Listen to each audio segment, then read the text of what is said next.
The Mariners stole game one of the ALCS after a 15-inning game 5 win in the ALDS. And I guess there was football in week 6 as well. That's more what we're going to talk about today on Stealing Bananas. I'm Ben Gretch, a Seattle Mariners fan. You can find my newsletter, which is probably just going to turn into a Seattle Mariners blog this week at bengretch.substack.com. With me, as always, is Shawn Siegele. You can find all of his great work over at RotoViz. Think he's going to stick to football. Shawn, I've got playoff baseball fever. The Mariners, after a 15-inning marathon in Game 5, got past the Tigers, had to use 3 starting pitchers. And so for Game 1 in Toronto, their flight was delayed. They got to fly across the country, well, into a different country, but across, from one coast to the other, 3 time zones. Play a game 2 days later. Game 1 used all their relievers. All 3 relievers they used today in Game 1 had pitched in that Game 5. 2 of them more than an inning. The starter was on 3 days rest. He had pitched Game 4 because we used 3 other starters in Game 5 that went 15 innings again. Blue Jays were well rested, using one of their best pitchers. The Mariners went and won that Game 1, which is absurd. For anyone who doesn't follow baseball, the Mariners have never been to the World Series. They were really great when I was a kid. They went to the American League Championship Series 3 times in 7 years. Never got through that. They are currently in the American League Championship Series right now for only the 4th time ever. It's been over 20 years since they got back. They didn't get back to the postseason from when I was 14 till I was 35. So I missed all of my teens, all of my 20s, all of my early 30s for playoff baseball rooting. I'm really making up for lost time here. Anyway, how are you? How was your Sunday watching football? Good. The London series definitely makes a strong case for just everyone watching baseball.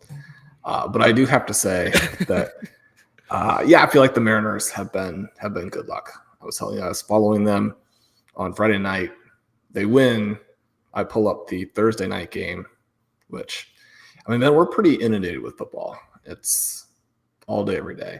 So sometimes I take a little break and compress the schedule a little bit. Don't watch that Thursday night game immediately. The Thursday night game was a lot of fun. We get a massive Dallas Goedert performance, but all the news is on the Giants side, where Jaxson Dart just looks like a full-blown superstar. And Cam Scatterboo, it's mostly the Dart is doing all of this and Scatterboo is just walking into the end zone. But we get a 31-point game, 3 touchdowns from him. Colin is messaging me about stuff he's seeing, where Scatterboo's mom is giving interviews talking about when he's a little kid, he put on his older brother's pads and go hit telephone poles. I'm like, yeah, that's what this dude looks like. Oh, that definitely makes sense. So all of that was fun. We got a Wan'Dale Robinson touchdown as well. We did. I went ahead and subbed him in on our Wan'Dale lineup. I'm like, Ben's not going to push back on this. Wan'Dale, 6 for 84, a touchdown. He looked good. The thing about Jaxson Dart, and also, Jaxson Dart is basically a more physically dynamic version of Drake Maye doing it earlier and without all of the excuses that the Patriots made for Maye last season. Because there's just, he has no teammates, right? Wan'Dale Robinson is a tiny little dude who, I like Wan'Dale. You like Wan'Dale. Pete and I like Wan'Dale. You don't want him to be your star receiver. They've got little Jordan Humphrey as the other option here. And that when Brian Dable is willing to have Jalen Hyatt on the field, that things have gone very wrong, except Jaxson Dart makes it all work. But we don't normally talk about the Thursday game. The Sunday slate started with Denver, New York. Well, I want to comment on Dart for a moment, because our buddy Scott Barrett was comparing him to Patrick Mahomes on Twitter.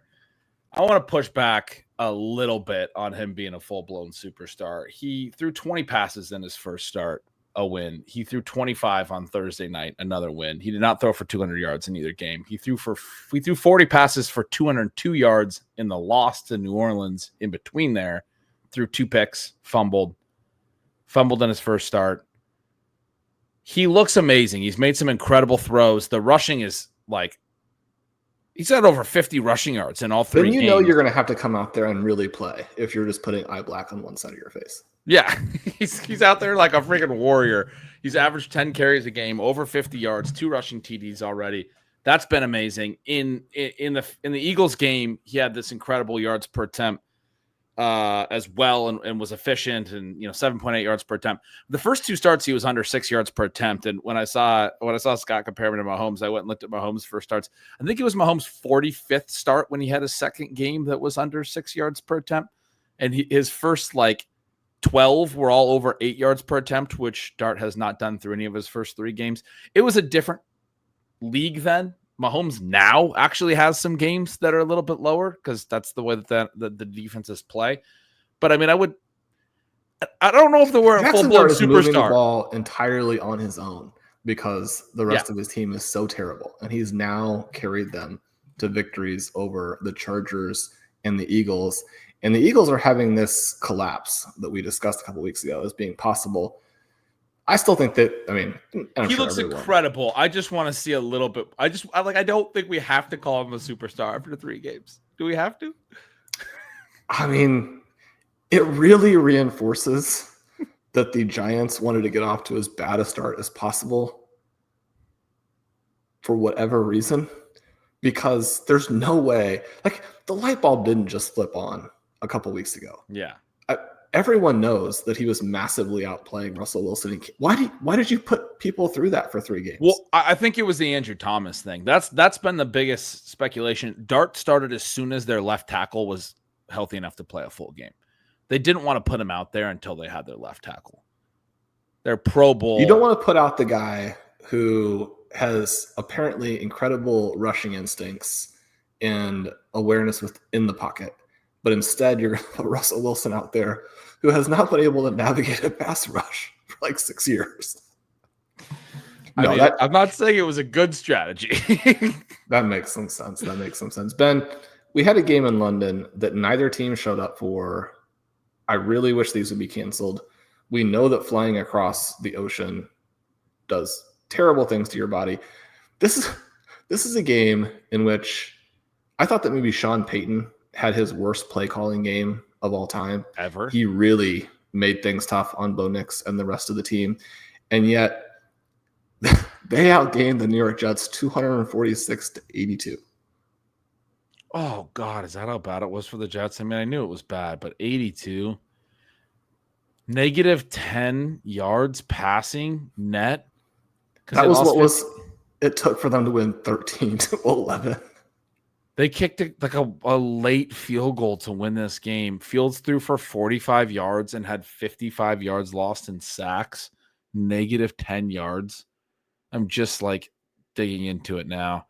It was that bad. And I was going to talk to you about Fields because I know we really like Fields. I know you still really believe in the talent. I do as well. I've been souring on him, and over the last couple of years, I used to defend him big time early in his career. The last couple weeks, the stuff that everyone says about him has shown up where no matter how athletic he is, no matter how good of accuracy he has, no matter how much of the physical skills he has, he can't process NFL defenses. He just doesn't pull the trigger. He stands in the pocket. Kurt Warner was having a field day with about how late he was on those throws to the sideline. The one that Garrett Wilson fell down on. He's another late throw. He was talking about every step that Garrett Wilson has to slow down is another step that the DB gets back into the play. So even when he's throwing the ball, his inability to see the play, he knows the routes. The quarterback's job is to throw with anticipation to where the receiver is going to be before he breaks. Can't wait till he's standing there wide open and throw him the ball. And then half the time he doesn't even throw it. He takes a sack after 5 seconds. I love Justin Fields. I really want him to be a long-term starter in the league. The last couple of weeks have been hard to watch. He was rough today. The Broncos are a great defense, but he was the one that was. You're talking about the Peyton side, and the Broncos were bad too. I used the word dog, and then a word that I can't use on this podcast because we're not explicit. I said the Broncos look like that the second half, and then I said the Jets too in my notes. But yeah, I mean, both offenses were terrible. Punts back and forth, no first downs. It was brutal. And you talked about the international element. I've been tracking this stuff for betting. We've talked about this before.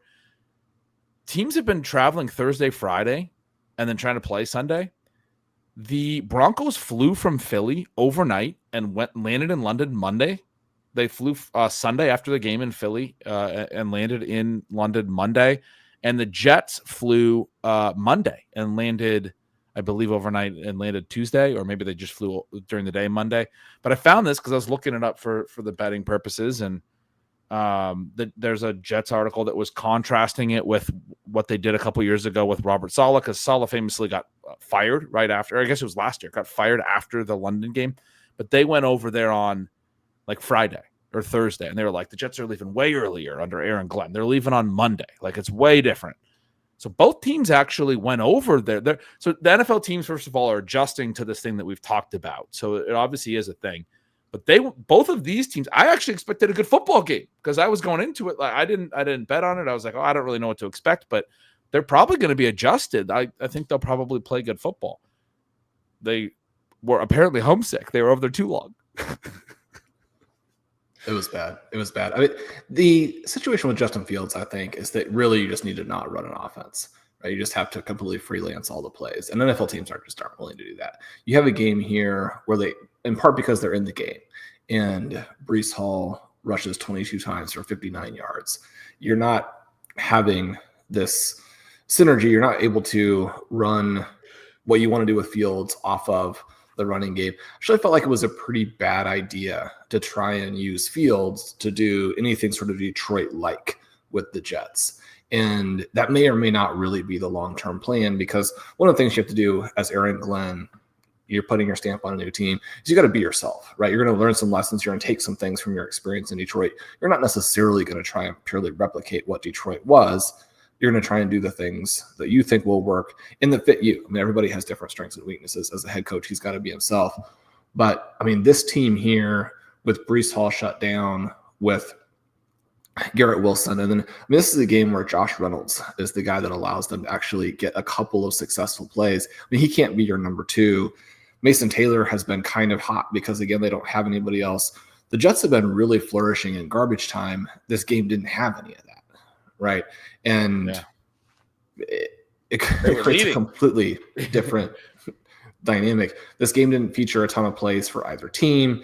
When the Broncos did have a chance early to get things going, my guy Troy Franklin fumbles. I mean, Franklin actually showed some ability to get open again in this game, but I mean, he just keeps making really pretty meaningful mistakes game after game after game.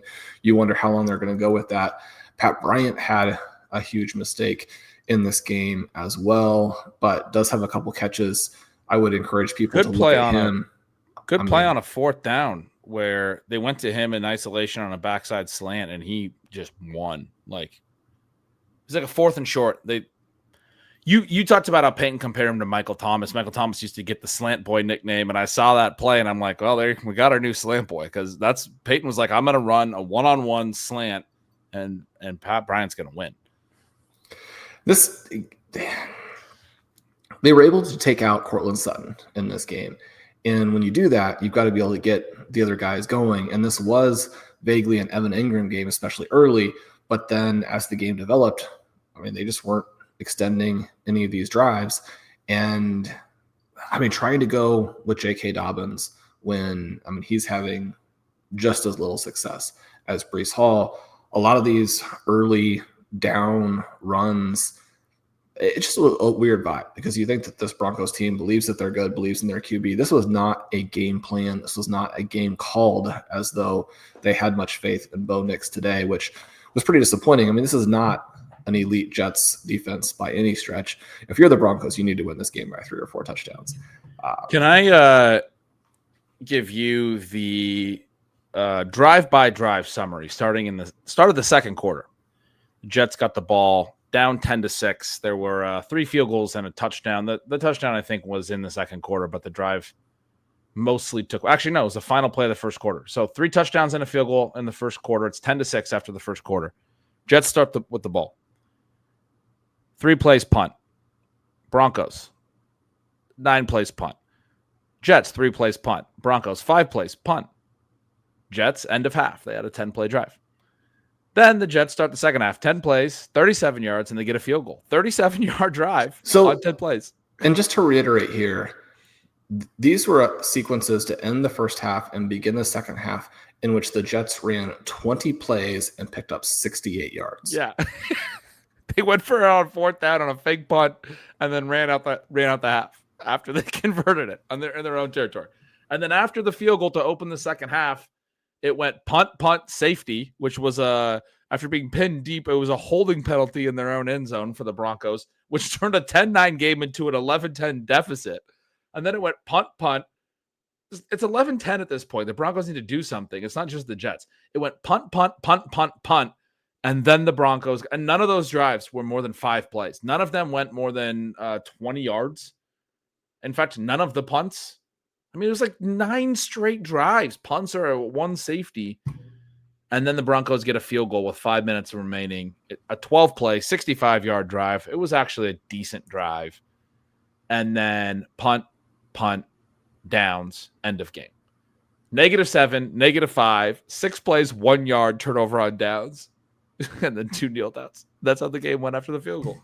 The second half was terrible, Shawn. It was the worst football I've ever seen. Then the first drive after the safety, the Broncos went incomplete pass, J.K. Dobbins for 0 yards, and then a running play on 3rd and 10. Yeah, the 3rd and 10 run.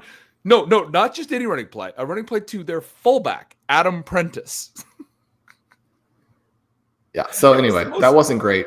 Lots of other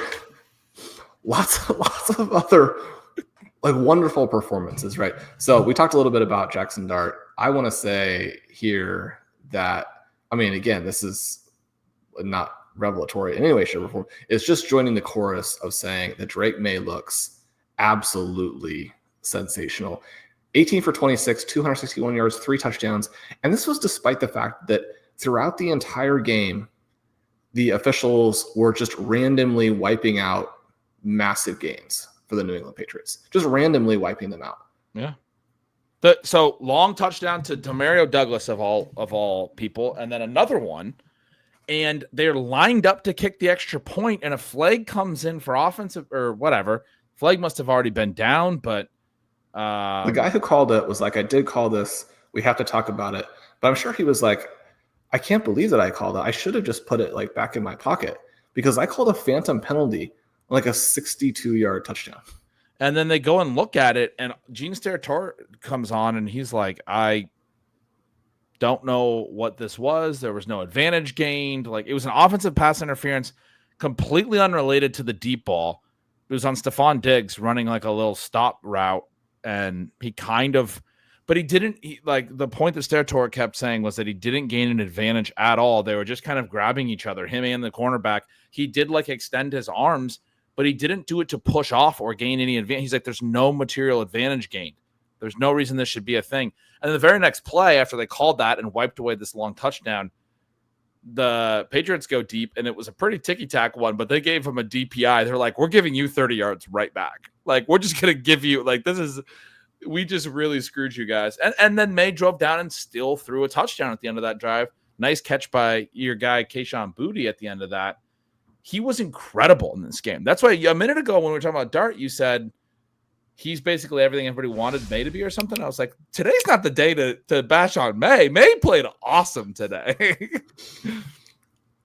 There are a lot of good quarterbacks in the NFL, which has been obscured a bit by the changes in the rules. I mean, people are always talking about how the rule changes have benefited the defense. I mean, benefited the offense. At what possible point would that ever have been the case, right? They changed the rules to stop the New England Patriots defenders from grabbing their guys, like hugging them, jumping on their backs, and making wide receivers run routes while doing piggyback rides for defenders. That's all that's ever happened to make the rules slightly more favorable for the offense, which this game again illustrated because Diggs got one of his own catches wiped away later in the game, another like 50-yard gain, right? Where all he did was stabilize himself and catch his balance on the defender's shoulder pad. And if the defender had touched an offensive guy like that and a penalty flag had been thrown, all of the commentators, like all the fans in the entire world would have gone absolutely crazy talking about how bad football is now, how soft it is, how the rules are ridiculous. But we're supposed to accept that as an offensive pass interference? Ben, that's absolutely ludicrous. You're preaching. You're absolutely preaching. I agree with every word. Yeah, I mean, I had both of those. I was like, the first one was, so I wrote lost 2 deep completions on OPI calls, and both weren't necessarily great calls. One especially because the first one was definitely a bad call, but I agree. Like the second was also not a good call. Like, but they in the booth they were like, yeah, he does push off a little bit there, and I'm like, they never call that. Well, the first one, like I guess I'm proud of Gene Steratore for saying like they missed the call, but his whole thing of even covering for the officials to the point of saying like no advantage gained, like no advantage gained. Like Stephon Diggs doesn't even realize he's on the field. I mean, what are we talking about? So anyway, the push off that he got called for that you just described, the one that he caught the ball. The next game I went to was the Dallas game, and George Pickens' TD. I'm like, that was more of a push off than the Diggs one over here, and the TD stood. But a lot of receivers do it at the last second. They just kind of give a little push off, or maybe it wasn't Pickens. Pickens had a catch and run touchdown. I'm trying to figure out who it was that pushed off at the end, but there was somebody else in another game that gave a little push off on a touchdown today, and I was like, right after watching Diggs get called for it, and I was like, that was worse than anything Diggs did. But yeah, I mean, they don't usually call that, but they did today.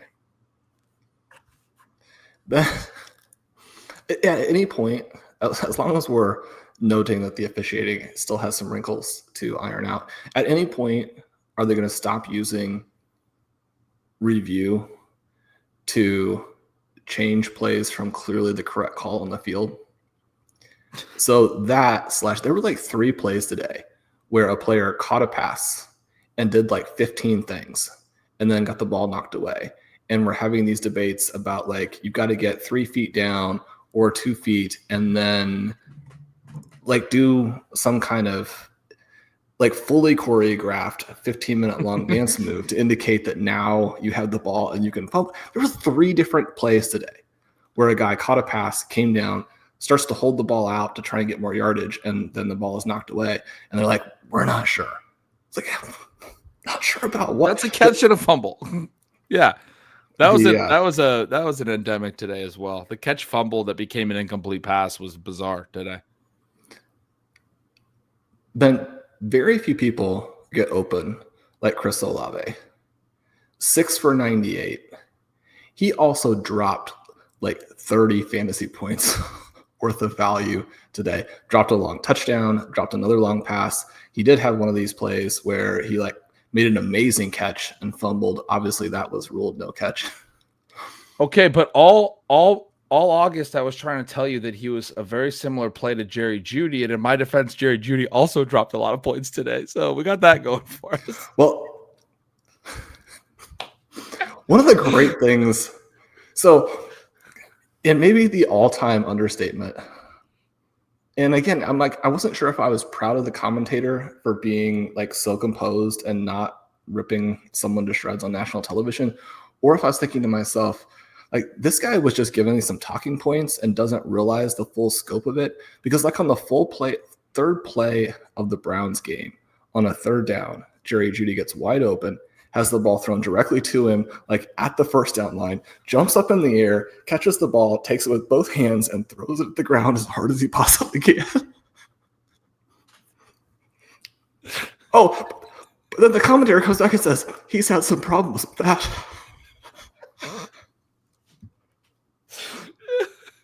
He had a rough day. He had another one where it was just like a 5-yard curl, right? And like hit him right in the chest, and he just dropped it. Like, man, this is like the simplest like 5-yard catch. I just want the 1 PPR point and like the 1.5 and move on. Why do you have to drop this? he got open as well for what could have been a touchdown. Gabriel was rolling out. We're still starting Jerry Jeudy in leagues in case the listeners can't figure that out.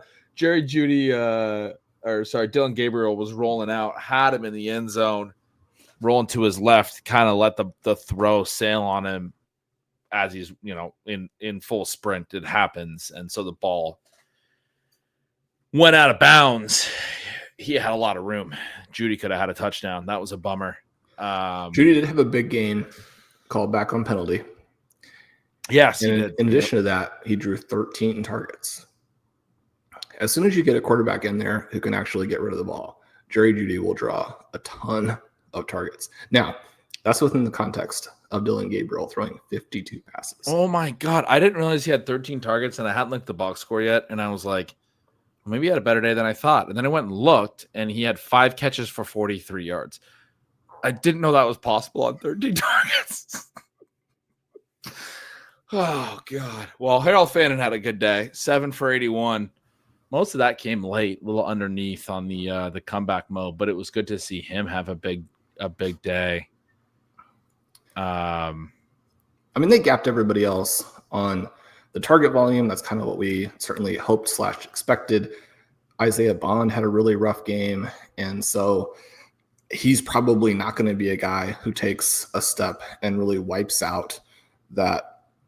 I mean, just the targets that you get from Fannin and Jeudy. Now, every game is going to be a little bit different, and I mean, Quinshawn has looked really good, and Ben, in this game, he looked awful, and the Steelers shut him down, and so he only gets the 12 carries because he wasn't going anywhere. So it was all on Gabriel. If you haven't watched the game and you're saying 29-52, how can you throw 52 passes and only gain 221 yards, plus you take 6 sacks? Gabriel actually looked really good. But you have to understand the context of the game. I say really good. I mean, he didn't look like Jackson Dart or Drake May, something like that. But this was a pretty encouraging performance if you consider that the running game was completely wiped out and that his guys were dropping passes left and right. And I felt like the Steelers got to the Browns' offensive line basically throughout the game. I was watching this game feeling like we were watching the Steelers defenses of old. They haven't been as good this year, but you mentioned the 6 sacks. We talk about, sacks as a quarterback stat. Multiple sacks in this game, I don't think are going to be there. Are, some of the sites do, whether it's a quarterback at fault or the offensive line at fault. I don't think they're going to be quarterback at fault. He's like, basically, if you're not getting the ball out immediately on the first read, you're going down on multiple sacks here where you could see him feeling it. Is it when you say he played well? I think it was like a credit to him that he didn't start to get really bad happy feet like a lot of the rookies do and start throwing into coverage and those things. He stood in there, he battled, he took his hits when you have to. If you don't see it, if it's not there, you can't just throw the ball just because you're getting sped up in the pocket. That turns into the pick sixes and stuff. He didn't get the happy feet. He stayed comfortable. And then when they did protect every now and then, he was comfortable in the pocket enough to deliver balls, and then somebody would drop it. He didn't play terrible. You're right. I mean, I thought the same thing. I thought he was fine. The one throw he had a red zone. The one throw I was mentioning to Jeudy, I was kind of saying it in like a nice way because I wasn't like, he sucks. Like he just sort of let it sail when he was scrambling out. I mean, he was way over to the sideline, a long extended play. It was one, and I don't even know if I want to say it was a bad throw. It was one bad throw, but he didn't make a habit of that. His passing numbers make it seem like he was less accurate than he was. This game had some humorous moments. There was a red zone throw where he threw an absolute dart to Isaiah Bond. If you consider getting the ball out early and hitting your guy in the helmet before he turns. This was one where the commentators did get a chuckle, and then you get the after the play stuff where Bond, I think it was maybe James Thrash or Jamari Thrash, are ripping James Thrash. That's what I keep thinking of when I see Jamari Thrash's name. I've had this weird thing with Jamari Thrash. That's what James Thrash, former Eagle and Washington, team name we won't name. But yeah, James Thrash was sweet back in the McNabb years. Anyway, what were you going to say? Some of his teammates wanted Bond to, maybe get his head around there. Yeah, it's one of those if you hit the guy rough in the head, there's arguably some accuracy, but again, that pass isn't going to be caught either way. It's you hit somebody in the head, it's actually behind them. But there was some interesting. But he's wide open. So the way I wrote it up was he's just not looking when open on a quick drag route, and it's a drag route. I mean, it's important to note that like his whole route, there's vertical pressing routes, and it's the red zone, and his whole route is underneath the routes that are getting down the field and like trying to pull that like linebacker, like second level of defenders a little bit back, so maybe he can catch a pass laterally coming across the middle. We see these plays in every playbook across the league every week. An underneath little drag route in the red zone for a catch and then turn it upfield for a touchdown. You can't be that open on a drag route in the red zone. The ball's got to get out quick in the red zone. The field is shrunk, and not look at your quarterback. I mean, that is terrible. That is terrible.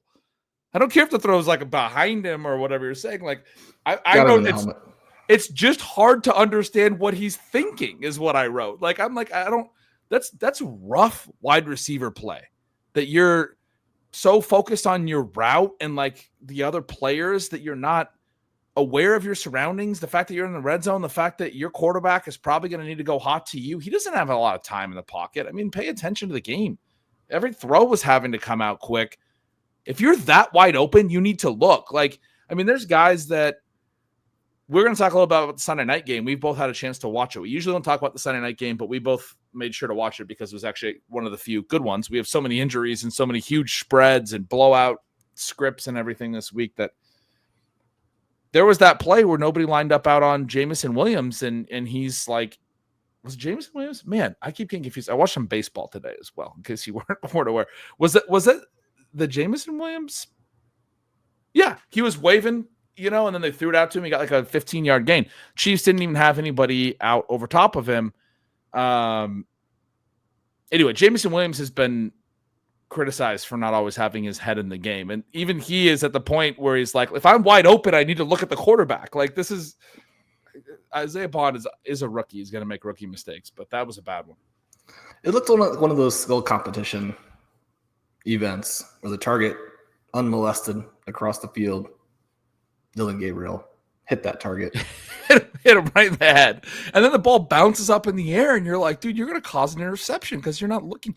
And I mean, you can put it on Gabriel, but quarterbacks throw all the time before their receivers are looking, before they make a break, because they need to expect that their receiver's going to get their head around and make that play. You can't wait till he's looking at you every single time. Quarterbacks get praised all the time for throwing before the receiver makes his break and putting the ball where it needs to be. He starts his throwing motion. He lets it go. He trusts his guy's going to get his head around and catch the ball. Didn't get his head around. Just bounced off his head. DK Metcalf only catches 4 of his 9 targets in this game, but those 4 catches are big catches, 95 yards and a touchdown. Also, if you didn't watch this game and, if you weren't doing it because you watch all the games, then this is a weird game to have watched if you don't live in Cleveland or Pittsburgh. Jalen Warren, it's a nothing reality. Well, it's a nothing fantasy line as well. But for those people kind of keeping track of how well people are playing, like some of the peripherals, Jalen Warren ran over some Cleveland defenders in this game, and the Cleveland defense has been good, right? I mean, he just absolutely hit guys where they were squared up to him. They had the leverage, moved through them, continued down the field. Like I say, 11-52. That's not going to win you any fantasy weeks, but he looked absolutely fantastic. My big note on their backfield, well, we got some Caleb Johnson coming out of the bye, gets 6 carries. Only 15 yards. Didn't look great, but they used him early. They obviously wanted to get him going a little bit. But it was that Gainwell kept handling a ton of the passing downs, and it's pretty huge in PPR because Rodgers is just an underneath thrower at this point. His passing ADOT, I've been writing about in Stealing Signals, has been league low. I mean, he's just taking checkdowns every single time, basically. He got downfield a little bit today. He hit Metcalf for the touchdown. But one earlier throw, Metcalf is 5 yards behind the defenders, and Rodgers underthrew him. No, Metcalf's maybe 3 yards behind the defenders, and Rodgers underthrew him by 5 yards because it landed in front of the defenders. Metcalf's when your guy's like multiple strides clear of the defender and the ball lands short of the defender, you're either old or you misjudged how far you need to throw it. I think it was an old thing too because he stood up and he threw it confidently, and it just did not get down the field. But he's taking all these checkdowns. He's enjoying these checkdowns. Kenneth Gainwell, 6 catches, only 14 yards. But if you're in PPR, I mean, I thought Gainwell looked shifty and good. I didn't have any notes about how good Warren looked. So I think that's very interesting to hear you say that. The Gainwell routes and just I have Gainwell as the best fantasy running back here in my notes, just because of, it seems like he's going to catch 5 passes every game. We got 50% more passes than any other Pittsburgh Steeler. Ben, Kyler Murray did not play. And having a quarterback who could see over the line dramatically changed. Well, it didn't really help Marvin Harrison, but the offense as a whole, and for Trey McBride getting in the end zone, Jacoby Brissett, 27 for 44, 300 yards. It felt like a fantasy miracle. Yeah, he was good. He got the ball out. It was also the story of, like, you very quickly discover which players are practicing at the same time as your starting quarterback in some of these games. What do you mean? He was throwing to, like, Zay Jones and stuff? Zay Jones, if you only had seen this game this season, you would think that he was easily, like, far and away the wide receiver 1 for the Arizona Cardinals. So Trey McBride did lead the team in targets, and my favorite part was you got on the Trey McBride thing, at the end of this game, McBride probably held. He wanted a PI call. Arizona would have got the ball to 1. They would have had a chance to win this game on a 4th down. As he's breaking out, when they show the replay, he's being wrapped around his waist. He maybe not a catchable pass. Doing the whole, like, belly flopping into the ocean thing at the end probably didn't help him sell it. I don't think it helped. I think it probably hurt. But my favorite part was a little bit earlier where McBride caught a pass where it looked like he's in the end zone. He's immediately driven back. We never get a sideline view. I was like, man, we need a challenge there. This guy never gets touchdowns. He deserves this touchdown. And then the ball spotted at the half-yard line. The very next play, they go right back to him and score a touchdown. And I was like, oh, this is what happens when you don't have Kyler Murray in the red zone. You can complete 2 passes to him in a row, probably both in the end zone.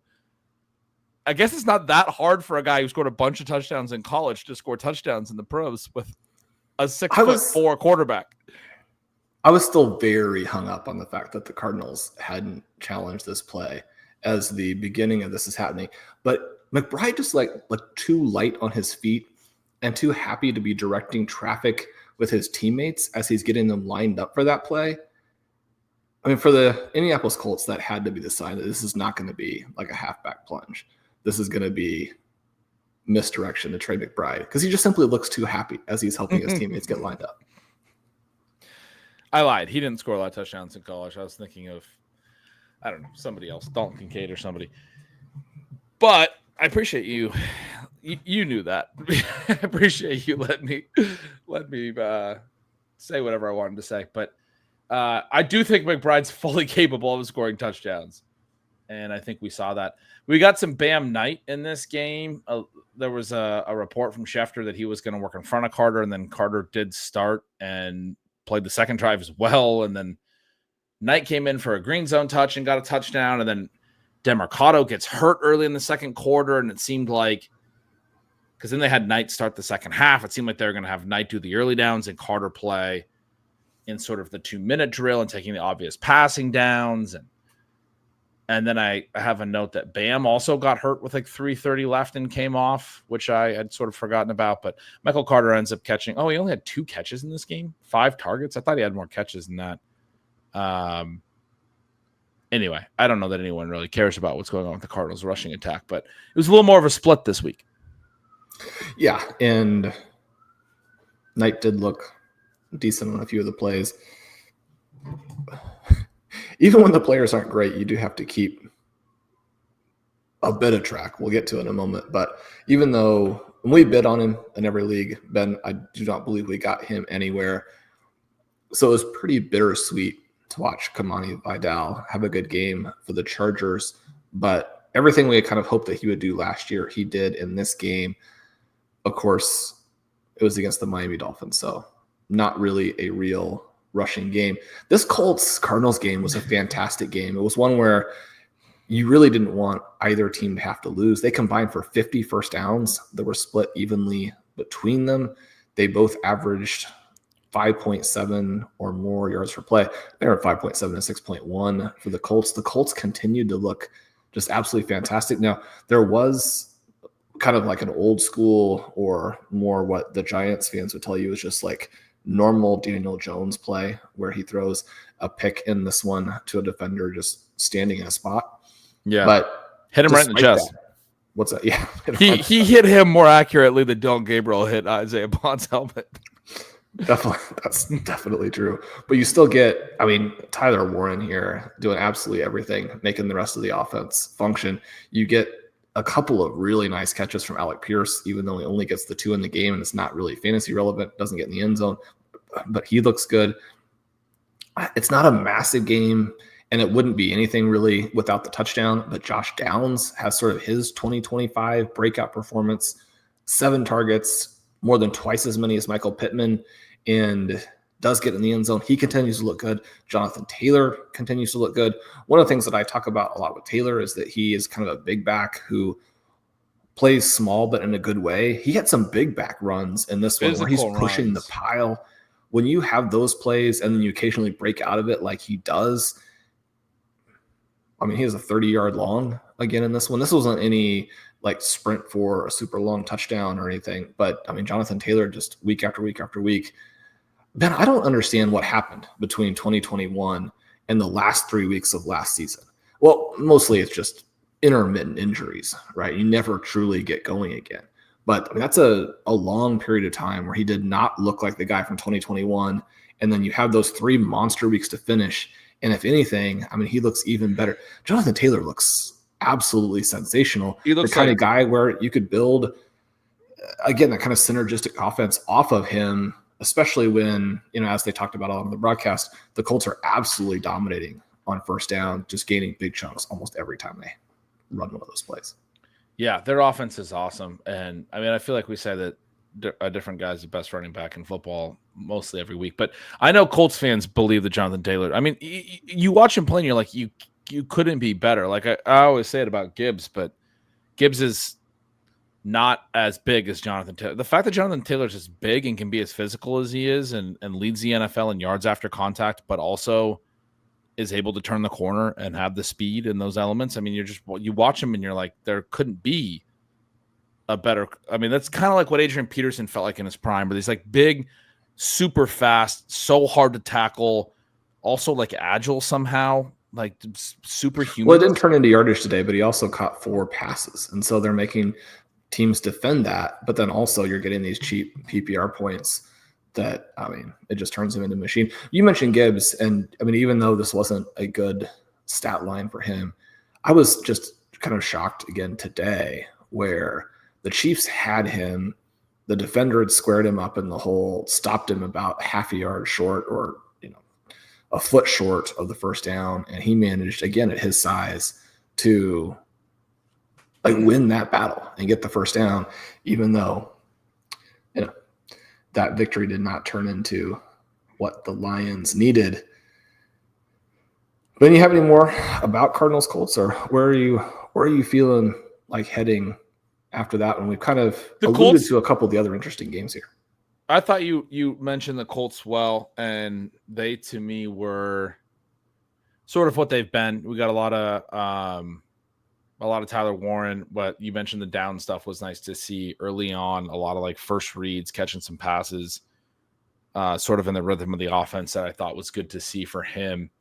But yeah, just all around sort of continuing to be a very productive offense, even though Daniel Jones made the one mistake. Like he's executing this offense very well. You mentioned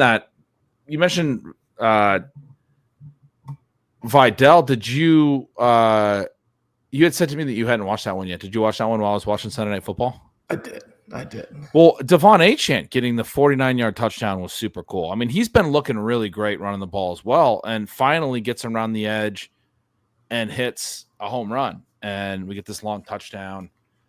I thought that was coming. Eventually, it finally did. I saw after the game that Tua had some quotes where he was talking about there was an issue with leadership, and I mean, he didn't exactly call out his coach directly, but when you start talking about there being an issue with leadership, that's sort of what you're doing when you're the quarterback. And he was saying some stuff last week as well. Tua's really souring on me in the last couple of weeks. You didn't play well enough to call out your coach. Neither of his interceptions were really on him. The Waddle one was bobbled. The late one was, I mean, it was on him at the end, but they were just going to do a lateral play.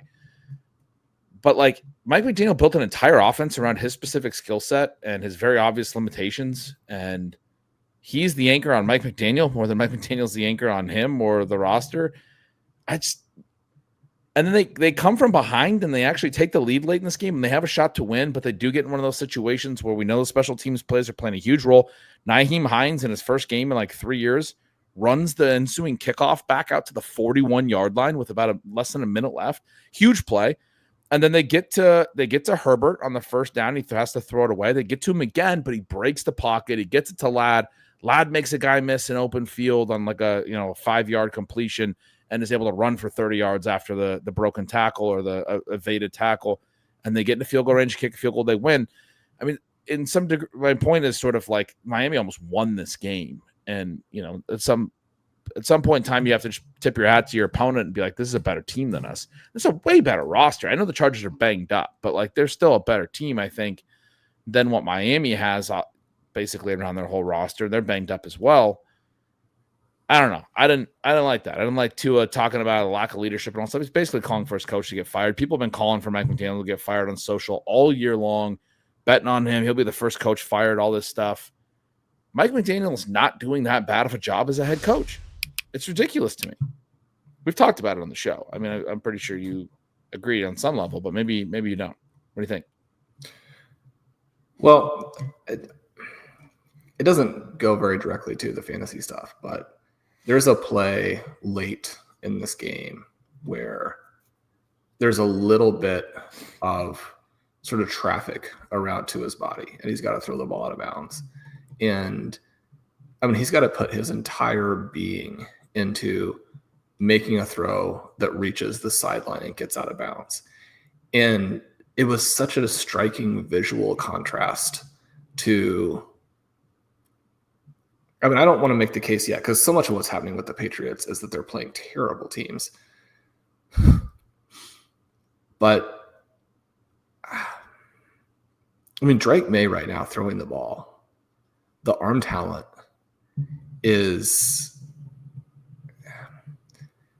It's super impressive. He threw a lot of really good deep balls in this game.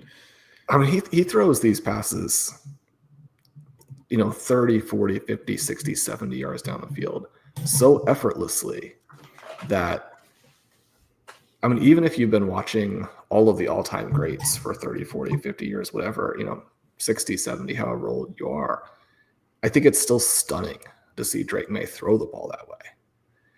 And then you watch Tua have to throw a Hail Mary type of effort to get the ball to throw it away. The sideline. Yeah. But so like, okay, Herbert, so I mean, we're dealing with different amounts of arm talent here, which again is not the only thing, because like late in their careers when they were moving the ball still at will, Kurt Warner and Peyton Manning could barely throw the ball across the line of scrimmage. And Tua does throw with great accuracy and anticipation. But like you said, he's got an offense that's built around him and not that many coaches could do it. His previous coach essentially got his, worked his way out of Miami in part because, or in large part because he thought Tua could not play QB at all. And there was just no future there. Yeah. And I mean, it seems, I understand Mike McDaniel's not a rah leader of men type, but the things that he does well, he does do well. And it seems Tua is basically saying, well, he doesn't do a good enough job of rallying the troops. And I just, especially on, a quote about leadership, I just thought that was some pretty poor leadership from a quarterback, frankly. Let's just like pass the buck and blame. Well, there's probably some just frustration with accountability for guys like Tyreek Hill. Yeah, right? Sure. And so all of those things, you lose some games late. I mean, this is an absolute dagger for the Dolphins where they should have won. You get the kickoff where your guys don't cover. I mean, it's a decent play by Hines, but frankly, just the kickoff coverage there was very poor. And then you have a chance for a sack and Herbert gets the ball out. You have another chance for a sack and he gets the ball out to Ladd McConkey. And even with everything that's happened, I mean, you certainly couldn't make the case that Ladd McConkey coming out of college was a similar type of prospect to Marvin Harrison. again today, you have like a very different type of quarterback and arguably good quarterback for the Cardinals. Marvin Harrison doesn't do anything. Again, not saying that McConkey was better. Certainly not saying that Marvin Harrison is never going to get it at the NFL level. But one of the reasons that I really like the guys who can make plays with the ball, the commentators did note in the Jerry Jeudy game that once he catches it, he can run with it pretty decently. Again, the drops, and then the big play that he actually had was wiped out by penalty, which is too bad. The reason I bring this up is that the play that cinches the game here, the play that breaks the Dolphins back, is one where they let Herbert out late and he gets the ball out.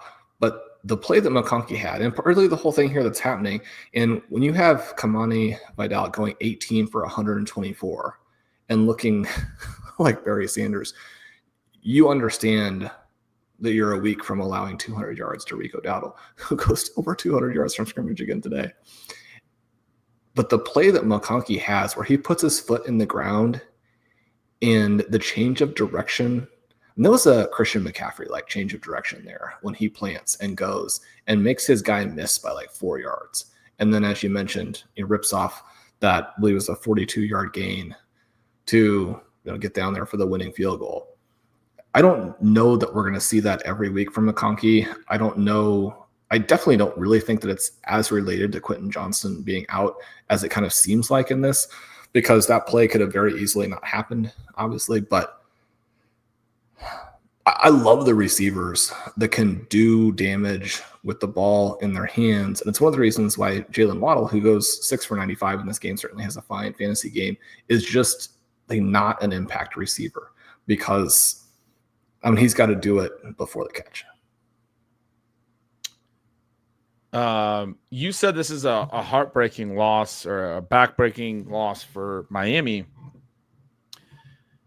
I mean, they've had a series of backbreaking losses now. They lose to they get crushed by the Colts in week 1. They lose to the Patriots in week 2 after Devon Achane has a touchdown late where he stepped out of bounds, but he had a long TD down the sideline. It ends up getting called back because he stepped out. It didn't really affect the play. The Dolphins end up, I think, turning over the ball on downs. I'm looking at the win probability stuff right now. They were over 70% win probability about midway through the fourth, and they did have the ball late, and they lost by 6. They were unable to score. Then they win in week then they went to Buffalo on a short week. They're 0-2 already, and they have tied the game 21-21 in the fourth quarter, and they get a punt from the Bills and get called for roughing the punter. I mean, just an absurd roughing the punter penalty in the fourth quarter. For people who don't remember how that one went, Bills go on to win 31-21. It was tied 21-21. Bills went on to score on that drive and then kick a late field goal with less than a minute left. But, I mean, they played the Bills pretty tough. And then just last week against the Panthers, they had over a 90% win probability. In the first half, they were dominating so much. They're up 17-0. Carolina comes all the way back and wins that game 27-24. It's 4 losses in their last 5. They're 1-5 now. I've been tracking this a little bit because I kind of like Mike McDaniel. I like him for fantasy. I want him to keep coaching for a few weeks at least, for Devon Achane's sake, for some of these guys. Malik Washington I've been interested in, hasn't really done much, even though Tyreek's gone down. But man, 4 losses in their last 5. Now they did get a little bit of luck almost to hold off the Jets for their 1 win, but I feel like this team should be better than 1-5. And anyway, you're starting to see frustrations boil over for reasons that are mostly like variance. Some things have not gone your way late in games. We know the 1-score games are more often variance than anything.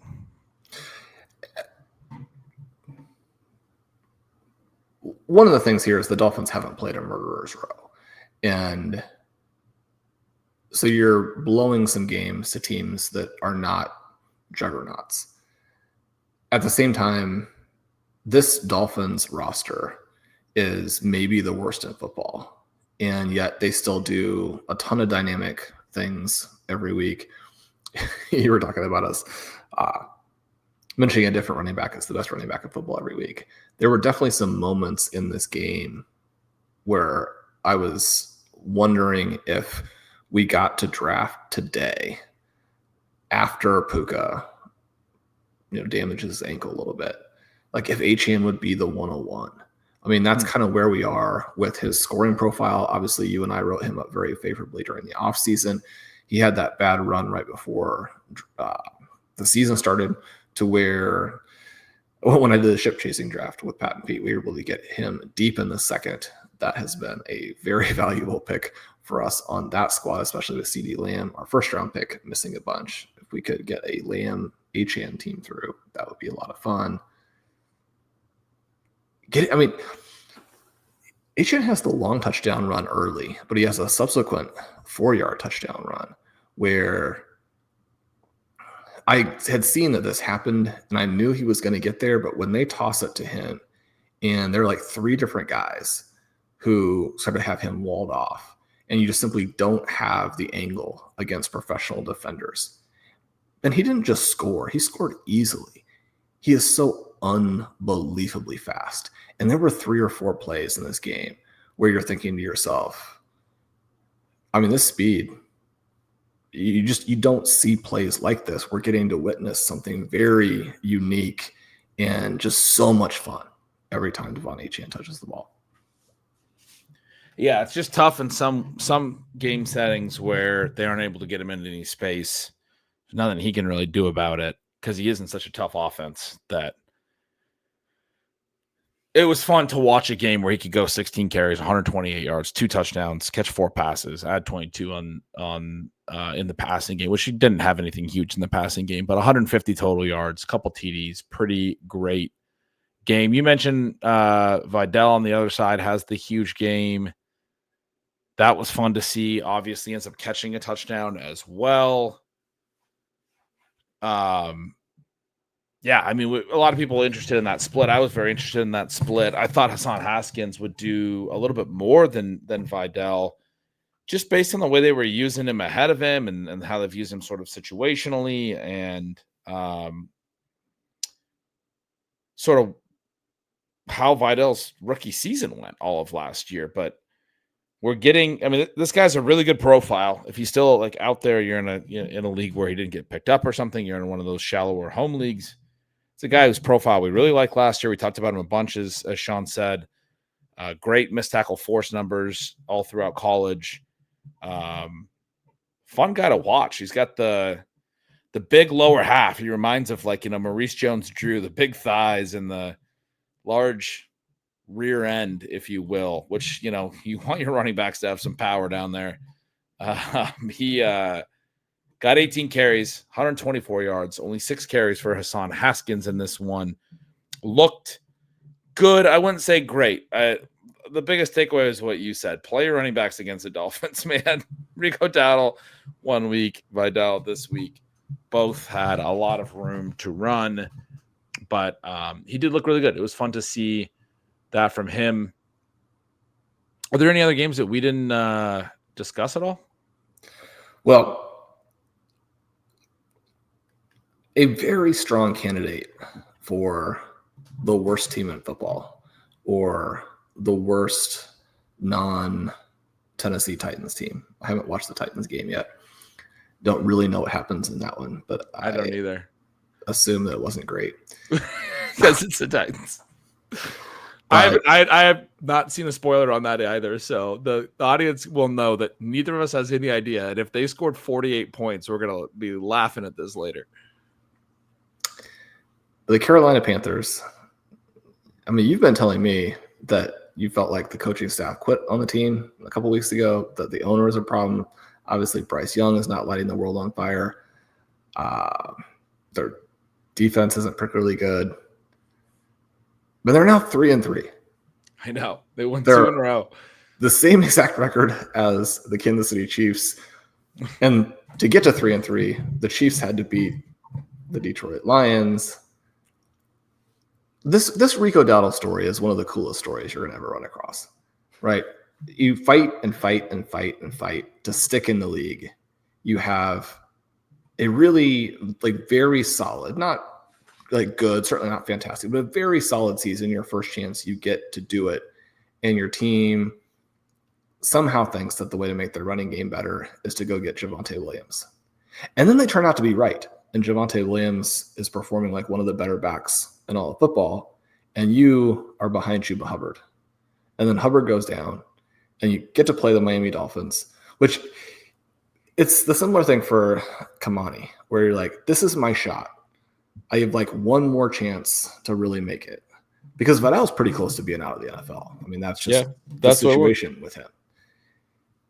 And you go for 200 yards and everything changes.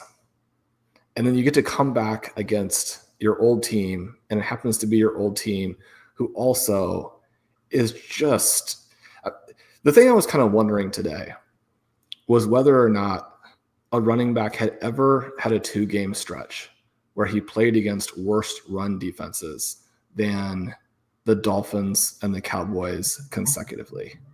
Because Rico Dowdle looked very, very good in this game, right? He just, like, the demeanor, the cuts, the violence when he does get squared up and hit somebody. But Ben, the reality of this game was that almost all the biggest hits that he took were from his own offensive linemen when they were like looking for someone to block and inadvertently got in his way. The way I wrote this, back-to-back 200-yard games from Rico Dowdle. The way I wrote this up was at the top of this game, I wrote Dowdle the story again, all kinds of space to run early, not trying to pass the buck on Dowdle looking better than I thought he would. But I also believe it's objectively accurate that Miami and now Dallas look like practice squad defenses against him. And then I wrote, then he gets a long TD where he gets left alone downfield. That was the receiving TD. That was another fun one. We keep seeing those running back routes getting downfield for the big plays. Had a few more of those today. Kyren Williams has a big one on a 4th down, I believe it was, for the Rams. But I agree with you. I didn't add it. I thought I added something in here that Dowdle looked good. And when I go back through and write it up tomorrow, I will, because he did look really good, as you said. You don't get to 200 yards, and certainly not back-to-back weeks without looking really good. He looks a lot better. Almost 240 yards from scrimmage. Yeah, he had a great game. I've been talking earlier this year that he wasn't looking good, and I stand by that. I think if you go back and look at his touches in the first few weeks, he wasn't looking great, but he got into a lead back role again, and he's been running hard the last couple of weeks, and he's been doing it against defenses. When you were saying that, if he's played the 2 worst run Ds back-to-back that of any running back ever, I was wondering if there's a way to quantify this as I was watching it today. I was like, I wonder if there's like, the yards before contact stat. There's a bunch of plays where his hole is so big that like any back. There was a play early in this game where they're like, oh, a great cutback by Rico Dowdle. And I'm like, the cutback was the whole side of the field. Like the Dallas Cowboys defense just sort of over pursued around the tackle on this side. And then the run play was going to this side and they all over pursued here. And he cut back. And I'm like, I don't say this often, but I could have ran through that hole. It was the biggest hole I've ever seen. Any running back in the NFL, every single running back in the NFL would have had a successful run on that run.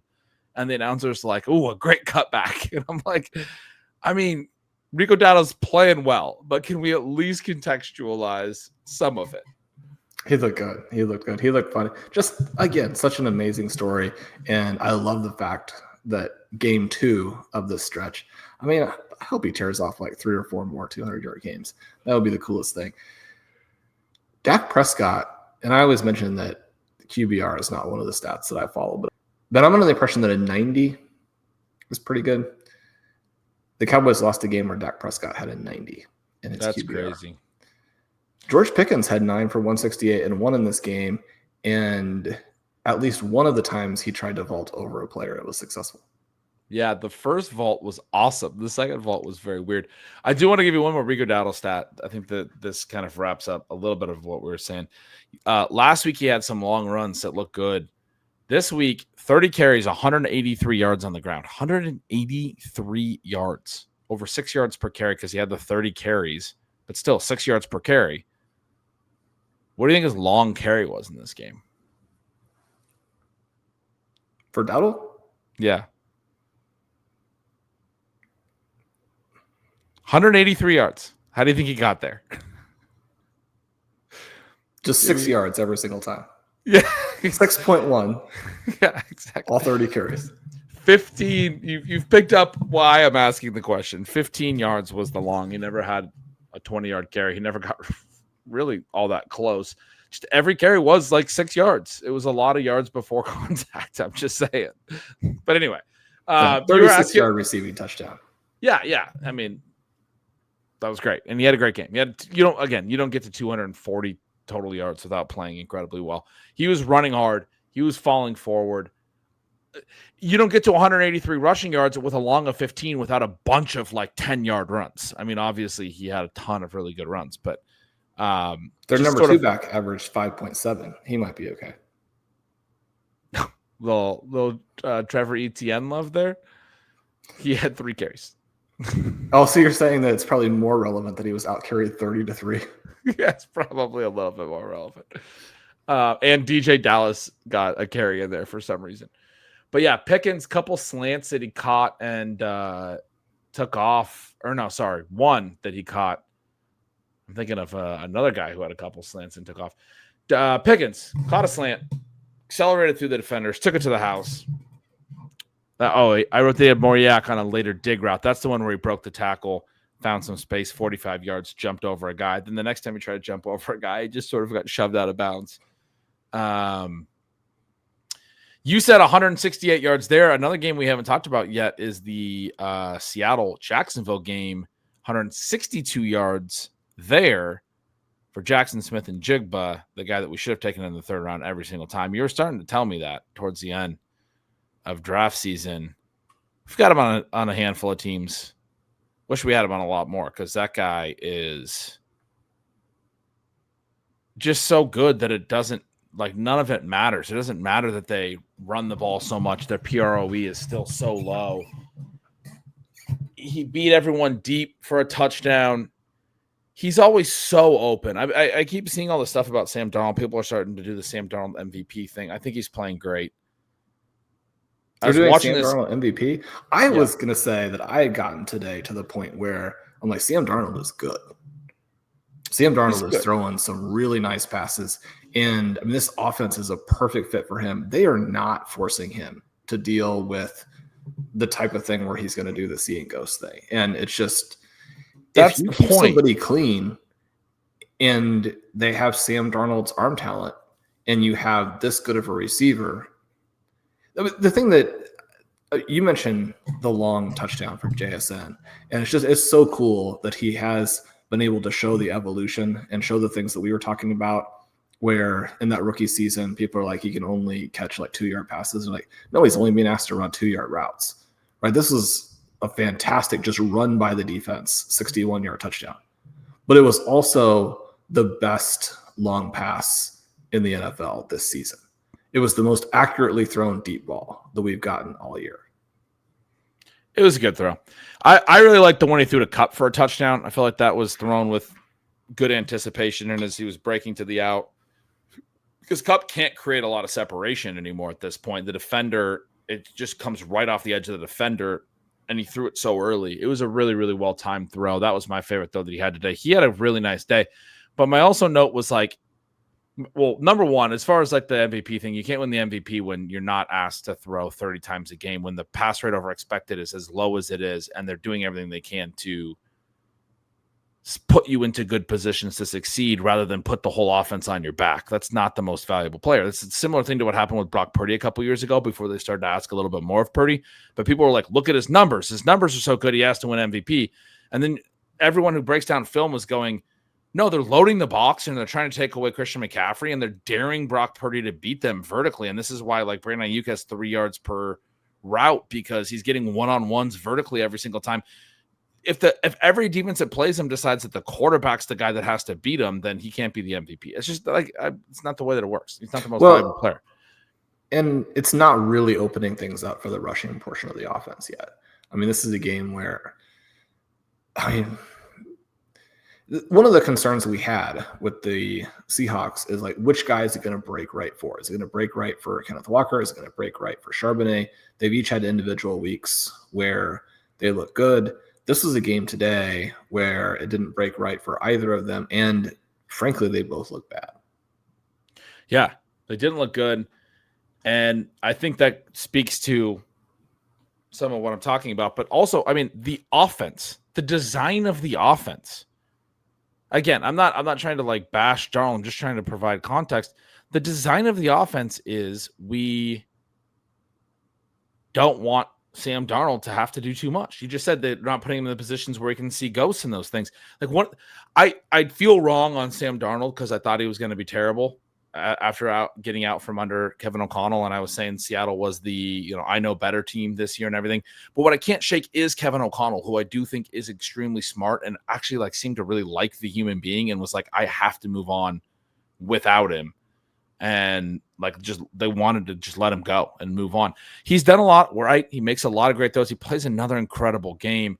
I do think the other shoe's going to drop here at some point. Now he's playing great right now, but it did end up dropping. It took until week 18 in the playoff game. But if Seattle goes all the way to the playoffs, you're going to see Sam Darnold play a horrible playoff game. Bet against them in the playoffs is what I'm going to say. Like I don't think they haven't had to play from that behind. Happens. Do you think it's going to be a game where it's like it's obviously on him and it crushes the team as opposed to? I mean, we've seen. Yeah, obviously Joe Burrow, Patrick Mahomes, Josh Allen, Lamar Jackson, everybody loses playoff games. Yeah. I mean, all I heard about last week was how good he played, and they lost to the Bucs. They had the lead. Baker Mayfield is the one who drove the Bucs down and scored the game-tying touchdown. And then the game had to get put on Darnold's back, go get us into field goal range, and he immediately threw it to a linebacker. He threw it into double coverage right into a linebacker's lap and gave them game-winning field goal range. I mean, he immediately made the Sam Darnold mistake, and then all anyone talked about all week was how good he played in that game, which he did. But as soon as the game got put on his back, you have to go throw in a 2-minute drill situation in obvious passing situations. My point is their PROE is -9, -10, and all this stuff, and they're creating passing in non-obvious situations. And then the other point I wanted to say is it seems to me like Darnold's numbers are at least a little bit helped out by the fact that he has a guy that every single time he stands in and delivers confidently and the camera pans, you're like, where is everyone? Jaxon Smith-Njigba is the only guy on the screen. This guy gets so open. I don't know how he's getting so open, but if you go back and watch Jaxon Smith-Njigba's, those people who have NFL Pro, go back and watch his targets in this game. He had like 3 or 4 catches where there's no one within 10 yards of him. He's running like a deep over. I don't know if it's the play calling or if it's the way that he runs his routes, but he's one of the leading receivers in the entire NFL right now, and he's completely wide open multiple times. I mean, he's destroying the world in yards per route, and the ability to draw targets to get wide open. As you're saying, they had 24 attributed targets in this game. 13 of them were to Jaxon Smith-Njigba. Yeah, he's just always open. I mean, I think that helps a quarterback like Darnold who can throw accurately and in rhythm, and when he's throwing on non-obvious passing downs, but also when he's throwing to a guy who's wide the F open every single time. You know what I'm saying? Like it's kind of. I'm not saying Darnold's playing bad. I want to be very, very clear, but the stats aren't the only thing. The reason people are doing the Darnold MVP thing is they just look at EPA per play and then they say, well, EPA per play says this. EPA per play, the per play element matters. What's the volume, on the play? Like how many times are we actually asking him to drop back? That tells you something. That is part of the discussion. There was the opportunity for the officials to also step back in this game. There was a phantom conduct penalty on JSN where he gets out of bounds and spins the ball, and they flag him for that. And the whole time he's just pretty stone-faced, looking around like, A, I was off the field to play, where then people are allowed to like spike the ball, and B, spinning the ball is legal. It's like the guy that I just beat was standing around me and their sideline was standing around me. It's because players exist on the field, right? What are we doing with this? Brian Thomas, 8 for 90 and a touchdown, 10 targets in this game. Ben, he's finally breaking out, and that's despite the fact that he lost a long deflected touchdown because either A, very bad mental mistake from someone who's trying to play on both sides of the ball, or B, the extreme officiousness of NFL referees who, like, can silly penalties like this yet? Can we get to the point where the people can just line up? Why can't the offensive side just do whatever? Because the reason that Travis Hunter lines up in the neutral zone here is because you're way away from the ball and you have to line up on the line of scrimmage or else you're flagged for that. Now, again, most people, probably lots of real football people, probably lots of just casual fans are going to be like, Shawn, you actually have a decent amount of leeway in where you can line up. And across the line of scrimmage is not one of the legal places. But just blow it dead. What you're describing is Travis Hunter got called for offensive offside. He just lined up across where the ball was snapped. They run the whole play. As you said, it got tipped. It's actually a really poorly thrown ball from Trevor Lawrence. It should have been intercepted. We've seen so mmany picks this year where a wide receiver bobbles a ball to a defender, and I think it's because there's so much zone and they're throwing in so many tight windows and these RPOs and those tight window throws. And Jalen Waddle had one often what seemed to be an RPO with Miami today, where first throw of the game right into Jalen Waddle's hands, and he kind of just bobbles it. And if you bobble it, there's always a zone defender right there, and they just catch it. It just pops right into their hands. We've been seeing this a ton around the NFL. It was the inverse of that. It hit the defender in the chest. He bobbled it, popped it up to Brian Thomas, who's like, okay, I get to catch this and go score a touchdown. Yay, me. And then we get it called back. My answer to this, Shawn, is they just need to blow the play dead. If you're going to say he lined up offside, if you're going to say the offensive tackle wasn't far enough forward, we keep getting the legal formation because the offensive tackle's helmet wasn't in line with the belt buckle of the center. Fine. Blow it dead. You're calling that. Don't just throw the flag at the beginning of the play. I understand like we do this on defense when they go offside, free play, whatever. I'll put it in a player safety context. It's unnecessarily risky to all the players for you to not just blow it dead, to have them play a whole snap that's going to come back almost regardless. But more to the point, there's other plays that get blown dead immediately. There's I think maybe it's just college, whatever. But what's the 12 men on the snap with, or 12 men on the field with the snap imminent? I think that's just college, but because in the pros they let the 12 men plays go as well. They let a lot of the plays go that are going to come back because a penalty happened, like 12 men on the field or offside or whatever. So, I do get that, but it's tilting, obviously, for fantasy. And fantasy is not the most important thing, but it's tilting to watch a whole play and an exciting thing happens. It's tilting for fans to watch a whole play and an exciting thing happens and be like, oh my God, there was an illegal procedure. We lined up wrong. We had an illegal motion. We did, Sunday Night Football, that touchdown was awesome. David Montgomery. Now that one's a tricky one. That particular rule, doesn't come up a lot. It didn't seem like the referees even knew it necessarily right away. They needed to do the fake huddle thing and then have the people in their ear tell them that this was actually a penalty. They're like, after discussion. If the officials don't know the rule, is it A, more likely, or B, less likely to be an unnecessary rule? That is a rhetorical question. C, all of the above. No, whether it's unnecessary or not, if you're going to call these dumb rules, they lined up wrong, yada, yada, just blow it dead. Okay, the offensive tackle was off the line, 5-yard penalty, redo it. Do the same thing as a false start. It's a false start. You improperly aligned, start blowing your whistle, shut the play down, line back up and do it again. Why are we throwing the ball way downfield and Brian Thomas is catching a ridiculous play off a defender and scoring a touchdown, and then we're like, well, somebody was lined up wrong. I still want to argue for an extreme version of the CFL rules where in order for it not to be illegal motion, et cetera, you have to have two guys who are sprinting at the line of scrimmage when the ball is snapped. Everyone has to do that, or it's illegal motion. Exactly. That sounds fun. I want to see that. He wasn't running hard enough. Whistle. He was not sprinting at the line of scrimmage. That's like arena football had that back in the day as well. That was fun. The motion man would be running straight at the line of scrimmage, and the DB's like backpedaling pre-snap. Like, I got to get ready for where he's going.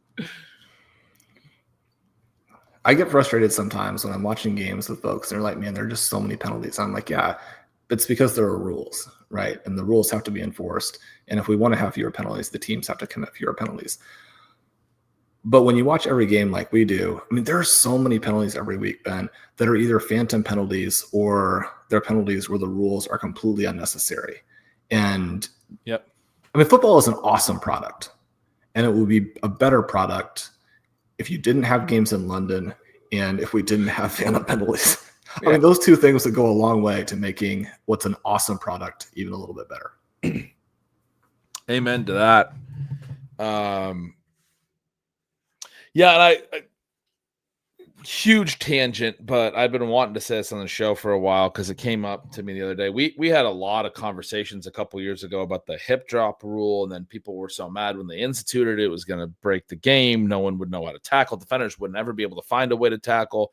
You just said that they institute these rules, and people don't do the offending thing. And then I've had people tell me, well, they're just not calling the hip drop, but like that was the point. Was there have been similar plays, but the whole point was that it was actually a lot more of a narrow definition than people realized, was that it's just when they would grab the player and swing at them without engaging with the ground. What we're seeing now is the defenders actually engage with the ground, and those injuries end up being a lot less serious. A lot of the guys that actually do engage, like the defender goes to the ground and kind of pulls him to the ground and then maybe rolls up on him. It's different than swinging their body weight at their leg. Anyway, the hip drop's not something we've talked about in a long time, but I just wanted to gloat a little bit.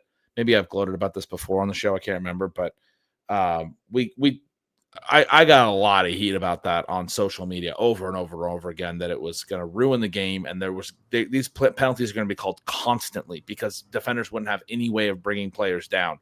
It has not affected the game at all. They just stopped doing that one technique and they're still able to make tackles. It's like not even a thing. And it's the same thing that happened with horse collar and a lot of other very specific types of tackling. Well, I think the one that is the most frustrating for people still are the hits on quarterbacks that get flagged. Those are tough, yeah. And they are tough, but I think we have fewer of those. And we do. This idea that I think anytime you're trying to pass a player safety rule, this idea that the players will adjust and the defenders actually can do it has been, as you point out, just overwhelmingly that they can do it. And the one that they hated for the passing, roughing the passer, was the body weight rule. We don't see that anymore either. The defenders don't land on the quarterbacks anymore. We don't see all these broken collarbones. Anyway, continue. I mean, it'd be remiss of us to act like the players are now safe, or that the concussions and the long-term health effects of all of that has gone away completely, because that's certainly still a very big part of things we're concerned about with professional football and football at all levels. But I mean, there have been so many fantastic things that are, they're incremental. They are baby steps, as opposed to suddenly everybody's fine. We do still see players leaving the game constantly. We've got a lot of fantasy teams that have been decimated by injury. And the same thing is true of reality teams, where, you think about what the Baltimore Ravens are from a health perspective right now. They're just a shadow of their real team. You think about the game, and one I haven't had a chance to watch yet, but you go through the inactives for like Tampa Bay versus San Francisco, and you're like, oh, it's just the whole teams are out on both sides. So it's not like there aren't injuries, but the progress that has been made to protect players and to keep guys going, and to, even something as simple as, just not having half of the skill players out with high ankle sprains every week is a welcome development. It's huge. Yeah. And the injuries are going to happen. That's the whole point. Let's, like you were saying, the unnecessary penalties, let's get rid of the unnecessary injuries. And we've done a great job of that. I think there's a lot of these things, like you said, the defenders have gotten used to it. That obviously the defenders were not going to be able to do it at first, and there was going to be some instances of players doing it that were, it really impacted games, and they were close and they were borderline. You have a few of those high profile instances of D tackles, whatever, landing on the quarterback, not really pulling off as much as they can. And now they don't do it. They just don't drive them into the ground. They know after a few years of that stuff, everyone is coached up enough and everyone knows enough that if you drive the quarterback on the ground and land on him, they're going to call you for a body weight penalty. And they're not calling them, I don't think, quite as much anymore, but they're also not doing it as much. And I always get these responses are like, oh, you're wrong. Like, there's, like when I talk about the hip drop thing, I got multiple responses that they're just not calling them. They're happening. They're just not calling them. Like, no, you don't like my answer to these people. I never like to sound like this, like I'm right and you're wrong, but it's that you don't watch as much football as me. I'm just telling you. Like, I say this from a lot of confidence of watching the sport for years and years and years and watching the way it's evolved with the hip drop stuff, how popular it became quickly because it was so effective at getting guys down to the ground. And it was a new technique. It came in from rugby and it got really popular in a few years. And then they made a rule. It was not people like they've been doing this for 20 years. No, they were not. They were not doing the specific grab and swing thing. It was a new type of like tackling technique that was also very dangerous to lower legs. And then they made a new rule for it, and they're not doing that specific thing anymore. And it's like as simple as that. I really don't know how else to say it, but I know that sounds, a little bit arrogant or whatever, but I always find these conversations a little bit, I find them fascinating, but I also find them a little bit irritating or a little bit frustrating because some of the people that are having the conversations, they're talking about it from like how it sounds like, and this is true of any conversation you might have with somebody who, I don't want to say uninformed, but they're coming at it from a perspective that it sounds like what they're saying makes a lot of sense, but it is a little bit uninformed. It's a little bit like, well, if you just watched as much football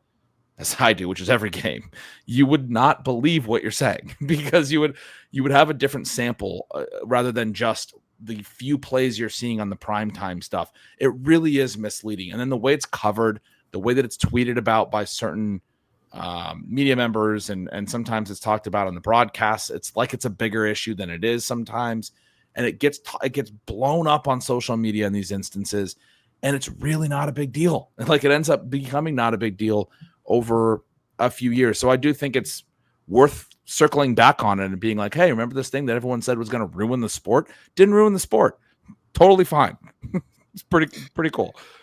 And so sort of we're better off for it. We're better off for it. Yeah. I'm so happy that we've made this change. I mean, it's better for the players. Certainly a good news, bad news that now when we watch the football games every week, we have 15 penalties related to minutia of teams lining up and more or less zero about player safety. So the lineup stuff is ridiculous. Just let the tackles line up in the backfield. Who cares? Can we just stop with that? Seattle's defense disappointed a bit last week. The Jaguars had the big upset last week. Trevor Lawrence did not throw the ball well, but he showed extreme toughness and competitiveness in defeating the Chiefs in a game that Jacksonville didn't have that many stats necessarily in their favor. Now the Chiefs did commit a bushel full of penalties. In this one, you see the competitiveness again, but you also see the Seattle defense coming through. Travis Etienne, 12 for 27. I mean, if we had really gotten anything from Tootin, we would be getting a sense that maybe the switch or the shift or what have you is about to come, but we're still not really. I mean, he has 2 for 14. That's not going to do anything for you. The Jaguars also have 9 guys in this game who draw, 8 guys who draw between 2 and 5 targets or set 2. Now, let me make it simple. 9 guys, fewer than 30 yards receiving, more than 10 yards receiving. Partly it's probably a fantasy manager's view of things. Liam Cohen, he hasn't been able to do some miracle fix with Trevor Lawrence, in part because Trevor Lawrence doesn't throw a very good ball. And outside of that, Cohen seems to be doing fantastic things for the Jaguars. I think that this is maybe more people involved than is ideal, in part because I think your playmakers need touches, and it's hard to get them touches when you're getting every single player on your roster. And you're saying specifically, 9. So there's 10 guys who caught a pass. 9 of them were between 10 and 30 receiving yards. Brian Thomas was the one exception up at 90. You don't see box scores like that very frequently where it's like, hey, everybody got, a share of the pie. I was going to say that the targets were also very tight together, but the other person who does jump out from a target perspective is Travis Hunter, and he's the other guy that you do want to get involved. There was excitement a week ago because he made the big catch deep. the final line for him today with 4 catches for the 15 yards. And again, he has that big penalty. But like you mentioned, I mean, really, it's just a play that shouldn't happen. So I'm sure some frustration there. But the Jaguars do know what they need to do with Travis Hunter. And I think that eventually that will happen. I still don't really see a world where he steps on Brian Thomas. I think it's either a world where Trevor Lawrence fails and these guys are both disappointing, or they're just both fantastic in the long run. Well, that's good. I mean, that's a positive outcome for Jacksonville if they could both be, fantastic and coexist. 4 catches, 15 yards. His long was 14 yards. He had a big negative one. That often happens with these weird lines. So the other 3 went for 1 yard as a result of that. Yeah, we've had some. That's another thing that's happened with some of the, maybe it's always been this way, but I feel like we're having more with the ways that defenses are playing and quarterbacks know they can't get the ball downfield and they have their outlet guy and they're trying to just throw it to their outlet guy. But sometimes instead of just throwing it at their feet to throw it away, they know about, intentional grounding in these things. They throw a very catchable ball and the guy's like, well, the ball's coming at me, I'm going to catch it. And then it's like, no, you just got a 5-yard loss for your team. Don't do that. Just drop it. Just let the ball go to the ground. I feel like we have a lot of these plays that wind up going for -5 yards these days, which are just sort of bizarre. But there was some team that did it twice in a row. That's the one I was trying to remember as you were talking about that, because it went from a very good situation to suddenly 2 completed passes. You 3rd and 19 yards. It was the same player too. It was 2 dump offs to the running back. I can't remember who it was. I almost feel like it was Javonte Williams. Was it Javonte Williams? It might have been. I was thinking it could have been him. Oh, speaking of Dallas, we've gotten Jaden Blue active 2 weeks in a row, and they haven't. Javonte Williams, 5 catches for 5 yards, even though he had a 9-yard gain. And a long of 9. So the other 4 went for -4 yards. I think we found our culprit. Jaden Blue, 3 carries, 0 yards, doesn't get a target for the second straight game. I'm not sure they've even run him on a route. I mean, I'm sure they have, but the whole point of this guy is that he's a receiving back, that he's an explosive space back, and they're putting him in as just the RB2. They want him to be Miles Sanders. He's the RB2. We're going to use him to spell Javonte Williams and run him between the tackles a few times and then sub him back out when Javonte Williams is ready. Do anything other than that. Oh, let's also have him return kicks when he never returned kicks in college, and then he has a kick go through his hands. One thing that's kind of nice for him, not that this really matters. I mean, you're the size that you are, but he doesn't look as small physically as I thought he might, which is a little bit of a contrast to Dillon Sampson, where, Dillon Sampson looks tiny out there, which is a bummer. But there was a very passive run today by Javonte Williams to the edge, and I was like, he's been so good. That was more the Denver Broncos version of Javonte Williams. But despite the very significant size difference between these 2 players, it did turn out that was Jaden Blue who was taking his time, getting to the edge. Not a great final line for either of those guys today. No, I just want to see him catch a pass in space, throw him a screen. Does Brian Schottenheimer I don't think he could think like that. I think. Ben, you're criticizing someone who has unlocked Dak Prescott to. Did he? Or is Dak just playing good football at this stage of his career? Every other season, Dak Prescott is one of the 3 best passing quarterbacks in the NFL. His passes are a lot of fun to watch. I want to give the offensive-minded head coach of a team credit when they are constantly putting up massive scores. One of the things that did come out.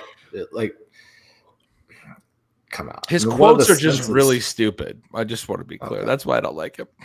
I was going to say that a lot of this is based on playing one of the weakest schedules of football, and it is not a particularly strong schedule, but they put up 40 on the Packers. So, this is a team that's putting up points. Yeah. No, they're definitely putting up points. I am doing the unfair thing of saying I don't like the way you talk and I don't like your quotes, and so I'm going to give all the credit to the quarterback. Now, in my defense, Dak Prescott's playing incredible, so it's not that hard to give him a lot of the credit.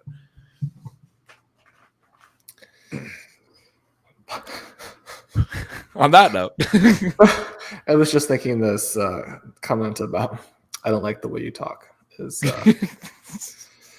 that seems to be the entire world's opinion about the entire rest of the world at this point in 2025. Yeah, So, no, it was like I was trying to do a playoff Step Brothers where they're at the Catalina wine mixer, and he's like, I don't like your face. I want to punch it. I just don't like the way you talk.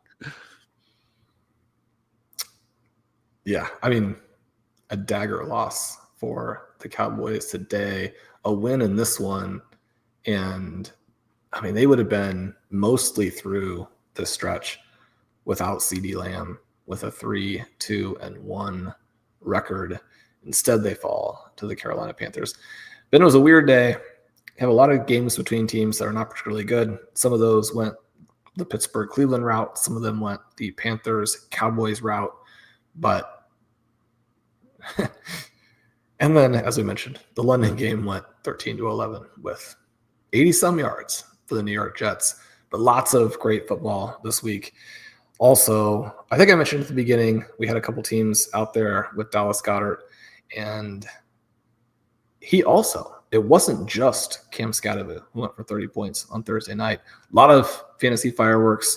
It was nice in terms of even early in the day, looking at some of the live scoring. Ben, it's not every week that your entire sheet is green. It gives you the sense that you are winning all of your leagues when in fact what you're doing is playing in the all play week. We'll see how many of those games actually become victories. But yeah, week 6, the fun one. I enjoyed this top to bottom. And again, the main thing for Ben, Seattle Mariners 1-0 in the ALCS. That's our Sunday night show. Stealing Bananas. If you guys have enjoyed it, I'm Shawn Siegele. With me as always is Ben Gretch. Stealing Signals, input volatility. Check all of those out. And Ben, you always have some great nuggets in stealing lines. bengretch.substack.com. Love to have you guys over. RotoViz coupon code over here 2025 at checkout for 10% off your 1-year sub. Good luck on a Monday Night Football. We hope you guys are going to be cruising into week 7 in great shape. We love you. We'll talk to you soon.